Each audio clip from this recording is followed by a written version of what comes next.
आज का दिन स्पेशल क्यों है, जरा याद करिए।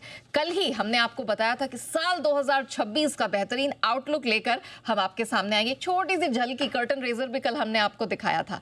लेकिन हो जाइए तैयार, सीट बेल्ट बांध लीजिए, क्योंकि एक जबरदस्त राइड साल 2026 की आपके पोर्टफोलियो के लिए होने के लिए तैयार है। करते हैं शुरुआत। साल 2026 सेंसेक्स 1 लाख।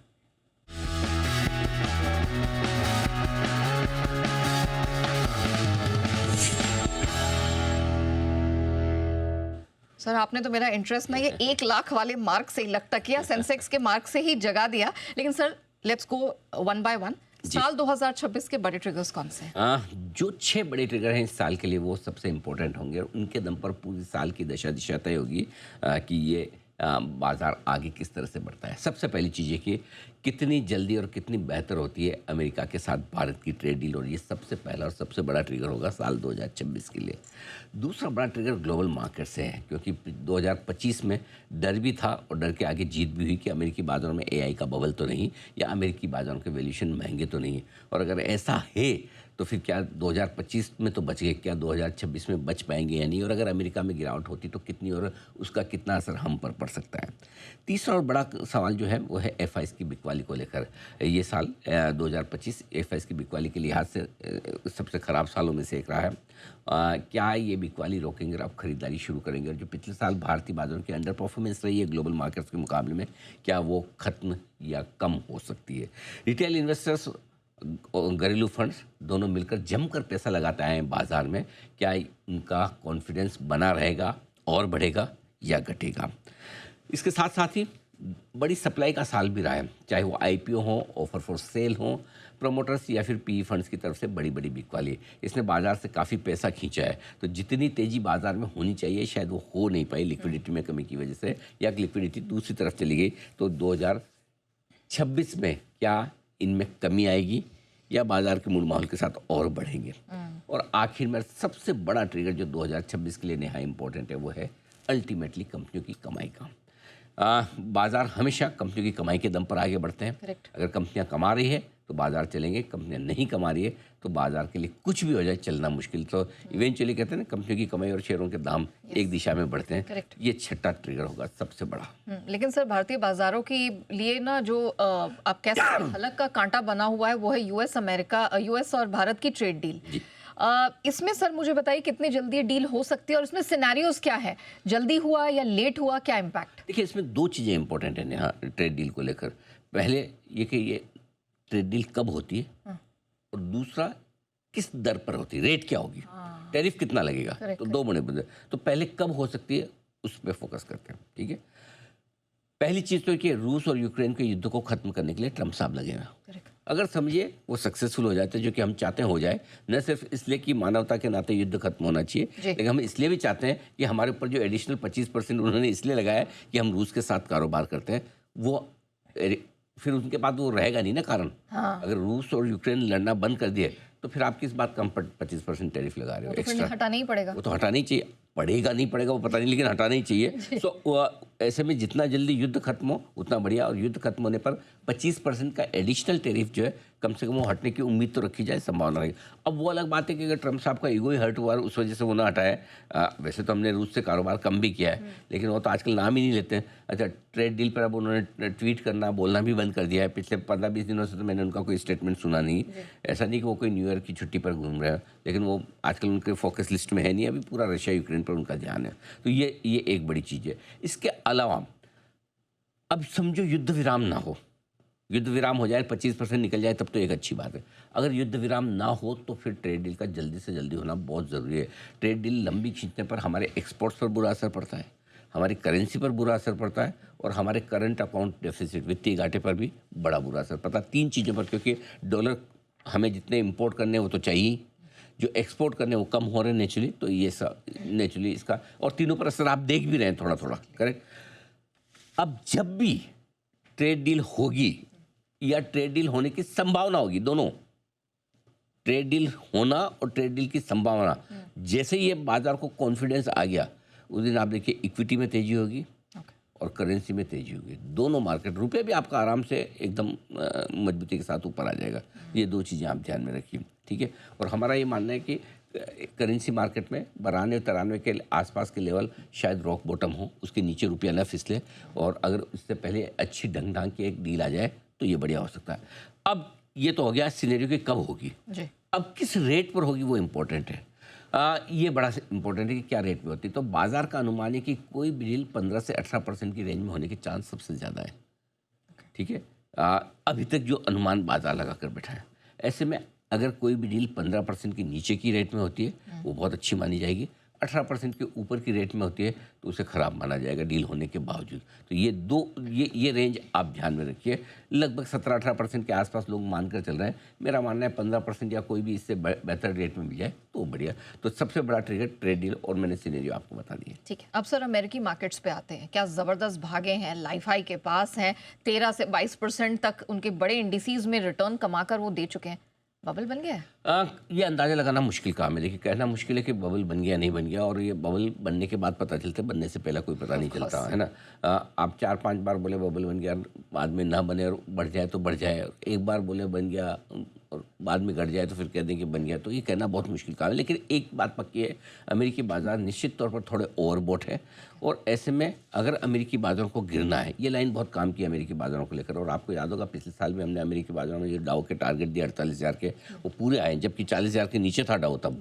तो इस बार हमारा ये मानना है कि अमेरिकी बाज़ारों को अगर गिरना है तो पहले 3-4 महीनों में गिर जाएंगे। ये जनवरी से लेकर मार्च अप्रैल के बीच में गिर जाएंगे, और अगर गिरना है तो हमें लगता है कि 10% के आसपास की गिरावट अमेरिकी बाज़ारों में बन सकती है, और अगर बबल टाइप वाली सिचुएशन बनी तो 15% तक की भी। तो अमेरिकी बाज़ार में एक खतरा, पूरे दुनिया भर के बाज़ारों के लिए, हमारे इक्विटी मार्केट के लिए एक खतरा अमेरिका से ही है। अगर अमेरिकी बाज़ारों में 10% की गिरावट आती है तो 5 से 8% हमें भी गिरना पड़ेगा। एक अच्छी बात नेहा ये कि इस बार हम अमेरिका जितना नहीं गिरेंगे, उनसे ज़्यादा नहीं गिरेंगे, या तो उनके बराबर गिरेंगे या उनसे कम गिरेंगे, क्योंकि हम ऑलरेडी अंडर परफॉर्म कर रहे हैं, और एआई बबल में हमारे लिए एक रिवर्स एआई ट्रेड का बेनिफिट मिलता है। तो इसलिए हम गिरेंगे तो ज़रूर, ऐसा नहीं कि हम अमेरिका के पीक को भूल जाएंगे, तुम जानो, ऐसा नहीं, हम गिरेंगे लेकिन थोड़ा सा कम। आखिरी बात जो बहुत इंपॉर्टेंट है, गिरावट के बाद ये सबसे काम की लाइन है, रिकवरी जो आएगी वो बहुत बड़ी होगी, बहुत तेज होगी, वो चौंका देगी आपको। अगर एक बढ़िया करेक्शन फर्स्ट क्वार्टर में आ जाता है तो फिर उसके बाद सेकंड क्वार्टर से जो मजा आएगा आप देखते रह जाएंगे। अच्छा, ठीक है। अच्छा सर, आपने कहा कि स्टॉक्स तभी भागेंगे जब कंपनियों के नतीजों में सुधार होगा? होना तो चाहिए। दिसंबर तिमाही के नतीजे आने वाले हैं, और मार्च तिमाही, ये 2 तिमाहियों के नतीजे बहुत अहम रहेंगे, और इसके साथ साथ नतीजों में अगर पक्का सुधार दिखा और अगर कंपनियों की कमेंट्री अच्छी है, मार्केट उनका आउटलुक अच्छा दिखा, तो फिर बाजार की तेज़ी को कोई रोक नहीं सकता। और सबसे बड़ी बात, इस तेज़ी का फ़ायदा क्या होगा? कंपनियों की कमाई से बाजार तो बढ़ता है, लेकिन इस बाजार की तेज़ी पर 2 ब्रेक हैं। एक तो सप्लाई, जो हमने बताया आईपीओ वगैरह की, दूसरा एफआईज की बिकवाली। अगर जरा भी अर्निंग में सुधार आता हुआ दिखा तो एफआईज की बिकवाली रुकेगी, शॉर्ट कवरिंग होगी, और फ्रेश खरीदारी भी होगी अगर नतीजे अच्छे आने लगे। तो इस साल का सबसे बड़ा ट्रिगर भारतीय बाजारों के लिए कंपनियों की कमाई का ही है। अच्छा। बाकी सारे मैक्रो फैक्टर्स आपके लिए ठीक है, लेकिन जब तक कंपनियों की कमाई ना दिखे तब तक आप खरीदें कैसे? उस जैसे ही कमाई आपको बढ़ती हुई दिखेगी, वैल्यूएशंस आकर्षक हो जाएंगे। हो सकता है किसी किसी कंपनी में आप पी मल्टीपल एक्सपांड करने की कोशिश करें। इसलिए ये मुझे लगता है कि सुधार इस तिमाही से मार्च तिमाही में दिखना चाहिए और कमेंट्री मजबूत आनी चाहिए। ठीक है। अच्छा सर, अब मुझे ये बताइए, जिस तरह का मार्केट 2025 में रहा, रिटेल निवेशक, घरेलू फंड्स ने अपना दम दिखाया, क्या यही परसिस्टेंस जारी रहेगा? देखिए, घरेलू निवेशकों के भरोसे में कमी आने के संकेत दूर दूर तक नहीं है। अच्छा। हाँ, बिल्कुल 100% है। आप सिंपल सी चीज बताओ, अगला पिछले आपकी एसआईपी चल रही, पिछले साल आपके 10% के रिटर्न निफ्टी में आए, आप बंद करोगी? बिल्कुल नहीं। बस बात खत्म है, सिंपल। मैं नहीं कर रहा, आप नहीं कर रहे तो कौन कर रहा है? तो मोटा मोटी एसआईपी और म्यूचुअल फंड या फिर सीधे बाजार में जो शेयरों में पैसा खरीदारी है, वो पैसा आता रहेगा। अभी तक ऐसे कोई उसके बंद होने के समय पैसा कब निकलता है? रिटर्न कम बनने पे नहीं निकलता, नेगेटिव रिटर्न पे निकलता है। करेक्ट। तो नेगेटिव रिटर्न तो खाली स्मॉल कैप शेयरों को छोड़ के किसी ने दिया नहीं 2025 में, वो भी 5% का। तो और इंडिविजुअली जो शेयर खरीदता है वो तो अपनी मर्जी है, लेकिन जो म्यूचुअल फंड के जरिए, एसआईपी के जरिए जो पैसा लगा रहा है, वो एक क्या कहना चाहिए, डिसिप्लिन वाला, लॉन्ग टर्म वाला पैसा है, समझदारी वाला पैसा, वो नहीं निकलने वाला। जैसे जैसे बाजार बढ़ेंगे, IPO, OFS, promoter, P fund, इसकी बिकवाली 2026 में भी परेशान करेगी। ये परेशानी दूर नहीं होने, इसका एक ही तरीका है कि बाजार ना चले। बाजार नहीं चलेगा तो बेचोगे किसको? बाजार चलेगा तो ये फिर आ जाएंगे, ये आएंगे, 26 में भी आएंगे। अच्छा। एफआईज का मुकाबला हमारे फंड्स करेंगे, एफआईएस की बिकवाली भी रह सकती है अगर अर्निंग्स नहीं आए, और इसी वजह से दोनों तरफ से एफआईएस की सप्लाई और ये आईपीओ वगैरह की सप्लाई से बाजार चलेगा, लेकिन स्पीड धीमी रहेगी। ओके अच्छा सर, आईपीओज ये तो हाईलाइट रहे हैं पूरे बाजार का, ये 2026 में भी इनका फ्लड गेट्स खुले रहेंगे? अरे भाई 2025 में बहुत सारे हाई प्रोफाइल आईपीओ आए और अगर आपको ऐसा लग रहा है कि 2025 हाई प्रोफाइल आईपीओ के लिहाज से सबसे बेस्ट साल था, जरा 2026 की लिस्ट देखिए। बॉट अमन गुप्ता साहब वाला, एनएससी नेशनल स्टॉक एक्सचेंज बहुप्रतीक्षित, ओयो भाविश अग्रवाल साहब का, रितेश अग्रवाल साहब का माफ़ कीजिएगा, फ़ोन पे, रिलायंस जियो, ठीक है, एसबीआई म्यूचुअल फंड, सबसे बड़ा म्यूचुअल फंड देश का, जेप्टो, ये सारे आईपीओ आने की तैयारी है। तो लिस्ट बड़ी है बड़ा पैसा यहाँ निकलने की तैयारी। अच्छा सर, अब इक्विटी मार्केट से थोड़ा हटते हैं, कमोडिटी मार्केट, क्योंकि आई कैचिंग इवेंट यहाँ पर देखने को मिला है। ये आई कैचिंग इवेंट सर इस साल भी जारी रहेगा? रहेगा, लेकिन थोड़ा ठंडा वाला। अच्छा। थोड़ा मेरा व्यू बहुत अलग है। पिछले साल 1 जनवरी को हमने कच्चे तेल में बहुत तेज़ गिरावट का अनुमान लगाया था और टॉप से कच्चा तेल 23% गिरा और साल दर साल 18% गिरा। इस बार कच्चे तेल के लिए हमें लगता है कि गिरावट की जगह कम है और थोड़ी रिकवरी की जगह बेहतर है। ये बेहतर साल हो सकता है। अब तो यहाँ 60 डॉलर से हम बहुत ज़्यादा नीचे नहीं देख रहे कच्चे तेल को। फॉर ए चेंज हमें लगता है कि इस साल हमारा कच्चे तेल का टारगेट $75 का है, दिसंबर तक कभी भी आए। अच्छा। लेकिन $75 का टारगेट है, एक बार धीमे धीमे करके वहाँ तक जा सकता है। तो बहुत बढ़िया, बहुत बड़ी अब गिरावट हम यहाँ से नहीं देख रहे कच्चे तेल में। एक लेवल पे आके और अंडर परफॉर्मेंस जो पिछले साल की हुई, थोड़ी सी रिकवरी की कोशिश उसकी बनेगी। और सोना चांदी? सोना चांदी, हाँ मुझे पता था आप पूछेंगे। सोना चांदी में नई तेजी के बनने से पहले एक कमजोरी आ सकती है, क्योंकि सोने चांदी में हमें लगता है कि टॉप से 15 से 20% तक की गिरावट संभव है। अब टॉप का मतलब ये होगा कि आपका सोने में 2,40,000 के आसपास का दाम और चांदी में 2 लाख, सोने में 1,40,000 का दाम और चांदी में 2,54,000 के आसपास का दाम है। ऐसे में अब जब तक सोना चांदी 2,55,000 के ऊपर और चांदी 2,55,000 के ऊपर और सोना 1,41,000 के ऊपर टिके बंद ना हो, ये संकेत ना देखिए अब नई तेजी के लिए तैयार हो, तब तक आपको नया पैसा लगाने के लिए इंतज़ार करना है। और एक जो 15-20% की गिरावट कभी भी आए, उस गिरावट में आपको पैसा लगाना है। ऐसा नहीं कि बहुत टूट जाएगा, कर जाएगा, लेकिन अनाप शनाप तेजी अब तभी होगी जब 1,41,000 को सोना पार करे, 2,55,000 को चांदी पार करे। पिछले 4-5 दिनों का मूव ये बता रहा है कि कहीं न कहीं सोना चांदी टॉप बनाने की कोशिश कर रहे हैं। जिस तरह की एक्सट्रीम वॉलेटिलिटी होती दिख रही, तो सोने चांदी पर हम न्यूट्रल है, पॉजिटिव बहुत ज़्यादा नहीं है, नेगेटिव भी नहीं, क्योंकि इतना बढ़ने के बाद 20% घटना कोई बहुत बड़ी बात भी नहीं है। मतलब अगर आप साल भर में 150-170% रिटर्न दिखाए और 20% घट जाए तो, लेकिन जिन लोगों को खरीदना, जो लोग इंतज़ार कर रहे थे, इस 15-20% का जब भी फॉल आए, उन्हें अपने निवेश के लिए या फिर अपनी ज़रूरत के लिए सोना चांदी खरीदना है, तब वो उसका फ़ायदा उठाएं। परफेक्ट। अच्छा सर, ये तो बात आपने थोड़ी दूरदर्शी की, मैं आपको अब थोड़ा पास लाती हूँ। इनफैक्ट 1 महीने करीब लेकर आती हूँ जहाँ पर हम बजट की तैयारी कर रहे होंगे। मुझे बताइए सर, बजट का कितना इम्पैक्ट होगा? देखिए, इस बार बजट है ना, बाजार के लिए न्यूट्रल सा रहेगा। कोई खास बजट का असर बाजार पर पड़ेगा नहीं और बाजार की उम्मीदें भी बजट से कम ही रहेगी। इस बार long term capital gain tax वगैरह में कोई बदलाव होने की उम्मीद है नहीं, शॉर्ट टर्म में कोई होने की उम्मीद नहीं, अभी सारे हुए हैं। दूसरी बात क्या है नया कि बजट है ना, बजट से पहले 2025 में काफ़ी कुछ काम हो चुका है, जो ज़्यादातर है ना फ्रंट लोड हो गए। मतलब एक कहना है कि सारी चीज़ें आपको 2025 में ही मिल गई। For example income tax cut पिछले बजट में आ गया, जीएसटी कट थोड़ी देर पहले आ गया। अच्छा, कई बार आपको सिंटैक्स का डर रहता है बजट में, वो टोबैको वाला भी आपका अभी लगा दिया, बजट के दिन से 1 फरवरी से लागू भी हो जाएगा। रेलवे किराया 2 बार ऑलरेडी बढ़ चुका है। सो ऐसे बजट में जिन जिन चीज़ों का आप अनुमान लगाते हैं वो पहले ही हो चुका है। तो इस बार बजट फिर है ना आपके लिए होगा पॉलिसी डॉक्यूमेंट ज़्यादा बजाय इसके के। सो मुझे नहीं लगता कि बजट में और फिस्कल डेफिसिट मेंटेन करने की कोशिश होगी। बढ़िया से मेंटेन हो जाता था, अच्छा हो जाता था। अब टैरिफ डील की वजह से, टैरिफ डिले होने की वजह से डील लटकी हुई है। इसलिए मुझे लगता है कि सरकार बहुत ज़्यादा बजट में कोई बहुत अच्छा या बहुत ख़राब करने के सिचुएशन में है नहीं। सो आई थिंक न्यूट्रल से हल्का सा पॉजिटिव बजट रहेगा। इसके अलावा क्या ट्रिगर्स होंगे? 2-3 ट्रिगर और हैं जिस पर नज़र रखनी। पहली चीज़ तो है कि राजनीतिक लिहाज से 4 राज्यों में चुनाव है इस बार विधानसभा के, असम, केरल, तमिलनाडु और पश्चिम बंगाल, जिसमें असम को छोड़कर 3 जगह बीजेपी की सरकार नहीं है, दूसरी है। तो वहाँ पर क्या किसी तरह के कोई सरप्राइज़ आते हैं? ऐसा नहीं कि सरकारें बदल जाएगी, तीनों में सरकार बदलने के चांस कम है। पश्चिम बंगाल में कोशिश जारी है, लेकिन कितना वोट शेयर बदलता है, बढ़ता है, और क्या पश्चिम बंगाल में कोई कमाल हो जाता है, असम में क्या पहले से ज़्यादा सीट आते हैं? तो ये चारों है, भले ही अलग अलग दिशा में है, लेकिन चारों बड़े इंपॉर्टेंट है एक्चुअली। दूसरा, ब्लूमबर्ग के ग्लोबल एग्रीगेट इंडेक्स में भारतीय बॉन्ड शामिल हो सकते हैं अप्रैल में, संभावना पूरी। ऐसा होगा तो भारतीय बॉन्ड के लिए और हमारे लिए सस्ता उधार पर पैसा लेना ये इजी हो जाएगा, लिक्विडिटी बढ़ जाएगी। और तीसरा ये डेट मार्केट के लिए बड़ी चीज़ है। तो ये दो बड़े ट्रिगर्स हैं। ठीक है। अच्छा सर, अब coming to the crux of the matter, the heart of the matter, जिस पे हमारी ये पूरी थीम है, सवाल बना है, इक्विटी मार्केट का क्या आउटलुक होगा इस साल? इक्विटी मार्केट का आउटलुक बढ़िया है, मजबूत है। और हमें लगता है कि इस साल के लिए निफ्टी का टारगेट हम 29,500 लेकर चल रहे हैं। ये हमारा बेस्ट केस सिनेरियो। सब कुछ अच्छा हुआ जिसमें रशिया यूक्रेन युद्ध रुक जाए, ठीक है, कमोडिटीज़ का सुपर साइकिल चलता रहे, अमेरिका में एआई का कोई बबल ना बने, हमारे यहाँ अर्निंग्स ग्रोथ आ जाए तो टारगेट फिर बड़ा कर लेंगे हम 30,800 का। और 30,800 का टारगेट करेंगे तो फिर आपको बताइए सेंसेक्स 1 लाख का टारगेट पार कर ही जाएगा आराम से। सेंसेक्स 1 लाख का मतलब कितना हो गया यहाँ से 20% के आसपास, 18-20%। तो उतनी तेज़ी बनना कोई बहुत बड़ी बात नहीं है। पिछले 10 साल से लगातार हर कैलेंडर ईयर में बाजार ने पॉजिटिव रिटर्न दिया है और ऐसी कोई वजह हम नहीं देखते कि इस साल भी पॉजिटिव रिटर्न ना बने। नंबर 1। नंबर 2, सपोर्ट कहाँ है? 23,700 24,400 की रेंज हमें मजबूत सपोर्ट दिखती है जो आसानी से टूटेगी नहीं। यानी कि रिस्क यहाँ से अगर आप देखें तो 1,500 से 2,000 पॉइंट की है, इससे ज़्यादा रिस्क नहीं दिखती।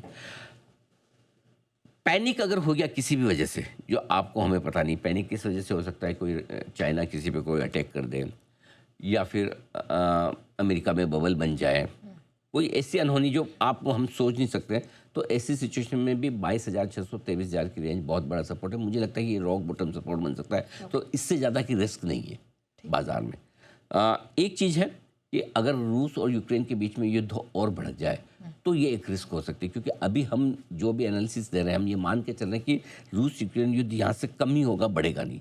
लेकिन अगर बढ़ने का मतलब क्या, यूक्रेन तो जितना लड़ ही रहा है, लेकिन अगर किसी तरह से यूरोप, नेटो ये घुस जाए या अमेरिका भी घुस जाए तो फिर मामला बढ़ सकता है। अगर अमेरिका और नेटो घुसेगा इसका मतलब चाइना पक्का आएगा, तो वो फिर मामला बिगड़ सकता है। सो एक ही रिस्क है, अगर ये युद्ध किसी तरह से बिगड़ा तो फिर ग्लोबल मार्केट में 10-15% का करेक्शन इस वजह से भी आ सकता है। अच्छा। हाँ, क्योंकि फिर आपके दो बड़े वो हाथी भिड़ने वाले हो गए, रशिया चाइना और इधर यूरोप अमेरिका। तो इसलिए वो सबसे बड़ी रिस्क हो सकती है, अननोन वाली। होगी नहीं होगी मुझे नहीं पता, ना हो बेहतर है। ठीक है। फिर ऐसी स्थिति में सर कौन से सेक्टर्स हैं, थीम्स हैं जो यहाँ काम करती दिखाई देंगे? पिछले साल 1 जनवरी को हमने इस साल का सेक्टर का था NBFC, और बैंक्स हमें बहुत पसंद थे, सरकारी बैंक स्पेशली, और दोनों ने दमदार प्रदर्शन किया। ये लगातार दूसरे साल फेवरेट है। आमतौर पर एक साल में बढ़िया प्रदर्शन करने वाले सेक्टर दूसरे साल नहीं चलते हैं। 28-29% के रिटर्न सरकारी बैंकों में आए, 35% के रिटर्न NBFC में आए, लेकिन इस बार भी आएंगे, इस बार भी दूसरों से बेहतर रहेंगे। इसके अलावा FMCG, फार्मा, पावर और टेक्सटाइल, ये 4 सेक्टर में पैसा बनेगा आपका, पक्का बनेगा। और कारण आपको पता ही है, फार्मा में ग्लोबल माहौल ठीक है, FMCG के लिए GST कट है, पावर शेयरों की डिमांड वापस पावर की डिमांड बढ़ रही है, और टेक्सटाइल में जैसे ट्रेड डील होगी। चुनिंदा ecommerce, new age, digital platform कंपनियों में पैसा बनेगा, क्योंकि वहाँ पर मार्केट का इंटरेस्ट, और मार्केट को लगता है कि नया $1 ट्रिलियन की जो वेल्थ बनेगी भारत में वो शायद इन कंपनियों से बनेगी, तो इनका क्रेज खत्म नहीं होने वाला। कैपिटल मार्केट्स से जुड़े हुए share, capital market infra share जिनको हम बोलते हैं, इनमें तेज़ी रहेगी। उतार चढ़ाव जरूर रहेगा लेकिन इनमें तेज़ी बनी रहेगी। तो कोई एक्सचेंजेस हो गए, वेल्थ मैनेजमेंट फर्म हो गई, म्यूचुअल फंड्स हो गए, इनमें क्लाइंट्स की कोई कमी नहीं है, पैसे की कमी नहीं है, बिजनेस की कमी नहीं है, ये शेयर चलेंगे। इसके बाद आ जाए ऑटो और मेटल, मार्केट परफॉर्मर रहेंगे, इसमें बड़ी तेज़ी की उम्मीद हम लेकर नहीं चल रहे हैं। IT और डिफेंस शेयरों पर भी हम न्यूट्रल है। डिफेंस शेयर में अगर गलती से किसी तरह का कोई भारत पाकिस्तान के बीच में तनाव बढ़ जाए तो एक बड़ा उछाल वहाँ से आ सकता है, अदरवाइज न्यूट्रल व्यू यहाँ पर है। कच्चे तेल की गिरावट से फ़ायदा होने वाली कंपनियों की रफ्तार में थोड़ी सी तेज़ी जो अभी तक बनी है उस पर ब्रेक लगेगा। इंडिगो पर अब हम बुलिश नहीं है, पिछले साल का हमारा पिक ऑफ द ईयर था, अच्छा पैसा बना के दिया। अब इंडिगो पे हम ये कहेंगे ऊपरी स्तरों पर प्रॉफिट बुकिंग करनी चाहिए। 2 वजह, एक कच्चे तेल पर हम अब बुलिश हैं वो, और दूसरा है अब सरकार इनको मार्केट शेयर नहीं बढ़ाने देगी। सरकारी पॉलिसी और कच्चा तेल दोनों इनको बढ़ने नहीं देगा, तो अब ये इनके लिए बेस्ट टाइम निकल गया। ऑयल मार्केटिंग कंपनियां लेकिन अब भी दमदार मुनाफा बनाएगी, कच्चा तेल बढ़ने के बावजूद इनको फ़ायदा होगा, तो इसमें अभी भी आप बने रह सकते, कोई दिक्कत नहीं है। और दिग्गजों में अगर एक कोई पॉजिटिव सरप्राइज निफ्टी को आगे बढ़ाने के लिए दे सकता है तो वो है रिलायंस, जो 10% के आसपास की तेज़ी के लिए तैयार हो रहा है। रिलायंस की 10% की तेज़ी निफ्टी के लिए बड़ी मायने रखती है। ओके लेकिन सर 2026 में ऐसा क्या है जो ऑब्वियस नहीं है या 2025 में मिसिंग आउट था, जहां अब कुछ नया नवेला देखने को मिल सकता है? तो पहली चीज़ ये है कि 2026 में 2 चीज़ स्पेशल है जो मैं आपको देना चाहता हूँ। पहले तो ये कि मिड कैप शेयर इस साल के स्टार परफॉर्मर होंगे। अरे वाह, सबसे बढ़िया और सबसे ज़्यादा पैसा मिड कैप शेयरों में बनेगा, नंबर 1। और अप्रैल से सितंबर के बीच में मिड कैप शेयरों का एक गोल्डन पीरियड आ सकता है और उस गोल्डन पीरियड में आपको ये बढ़िया पैसा बना के दे सकते हो। तो पहले 3 महीनों में जब भी जहाँ भी जैसा भी मौका मिले, अगर ग्लोबल मार्केट्स की कमजोरी की वजह से अगर बाजार नीचे आ जाए तो वहाँ पर आपको पैसा लगाना चाहिए। दूसरी चीज़ आपको एक और जो देता हूँ सरप्राइज, वो है PSU शेयर, सरकारी कंपनियों के शेयर इस साल डार्क हॉर्स हो सकते हैं और तेज़ी का बड़ा पॉजिटिव सरप्राइज दे सकते हैं, क्योंकि पिछला साल उनके लिए काफ़ी ख़राब रहा। वैल्यूशंस आकर्षक हैं, फंडामेंटल्स बेहतर होते हुए दिख रहे हैं। हमें लगता है कि ये आपके लिए बढ़िया हो सकता है। एक ही चीज़ करनी है आपको इस साल, और वो है गलतियाँ कम। कचरा शेयर में ना जाएं, स्टोरीज़ में न जाएं कि ये स्टोरीज टर्न अराउंड हो जाएगी, इसमें ये कहानी बन जाएगी, इसमें ये, क्योंकि जनरली तेज़ी के मार्केट में सब कहानी बनाते हैं, लेकिन जब बाज़ार ख़राब होता है तो फैक्ट्स काम आते हैं, फिक्शन नहीं। इसलिए जहाँ बैलेंस शीट मजबूत है, कैश फ्लोज हैं, प्रॉफिट है, कैपेक्स आपको दिख रहा है, उसका बेनिफिट आने वाला है, अर्निंग्स की सर्टेनिटी है, वहाँ पर फोकस करेंगे तो पैसा बनेगा। जितनी कम गलतियाँ करेंगे उतना पैसा बनने के चांस ज़्यादा है, क्योंकि गलतियों में ही पैसा जाता है। जो आप स्टॉक समझ कर लेंगे, रिसर्च से लेंगे, उसमें पैसा बने ना बने, जाएगा नहीं। और अगर आपकी सही पड़ गई तो पैसा बनता भी है। तो बस इतना ही ध्यान रखना है, जो डिसिप्लिन 2025 में दिखाया है पैसा लगाने के मामले में SIP में, वही डिसिप्लिन बनाए रखना है। इस साल बाज़ार जब भी कमज़ोर हो, डरना नहीं है और उस कमज़ोरी वाले मार्केट में पैसा लगाना है। चलिए, तो पूरे कॉन्फिडेंस के साथ तैयारी हमने आपकी करवा दी है साल 2026 की। लखटकिया सेंसेक्स के लिए हो जाइए तैयार। कमोडिटी और कई सेक्टर्स और स्टॉक्स करने वाले हैं कमाल।